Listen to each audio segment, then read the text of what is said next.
Nasiruddin Patwari NCP নেতা, কিন্তু সাম্প্রতিক সময়ে যেন তার প্রতিটি কথায় বিএনপির বিরুদ্ধে গর্জে উঠছে। রাজনীতির মাঠে তিনি যেন এক বিতর্কিত চরিত্রে পরিণত হয়েছেন। একের পর এক মন্তব্য, যা কিছুটা ইচ্ছাকৃত হোক বা না হোক, বিএনপির বিরুদ্ধে চলে যাচ্ছে এবং এতে ক্ষুব্ধ হচ্ছেন দলটির নেতাকর্মীরা।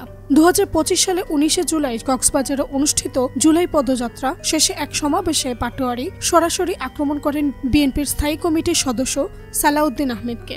নাম না নিয়েও তার ইঙ্গিত ছিল স্পষ্ট, বিএনপির দিকেই। এই মন্তব্যের পর সালাউদ্দিনের এলাকা চকরিয়ায় বিএনপির সমর্থকরা ক্ষিপ্ত হয়ে ওঠেন এবং এনসিবির পথসভা মঞ্চ পর্যন্ত ভেঙে দেন। এর আগেও পাটোয়ারি নানা সময় বিতর্কিত মন্তব্য করেছেন।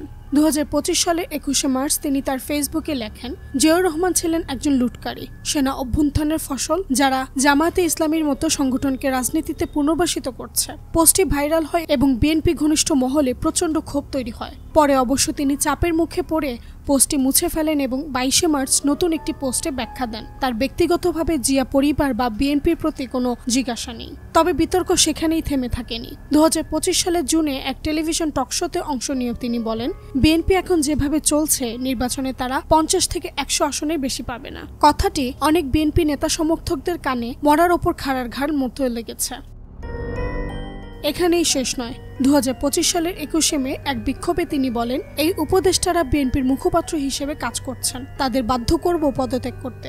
এই ধারাবাহিক বিতর্কে নাসিরউদ্দিন পাটোয়ারি এখন এমন এক অবস্থানে পৌঁছেছেন যেখানে তিনি নিজের দল এনসিপির ভেতরও বিব্রতকর পরিস্থিতি তৈরি করছেন।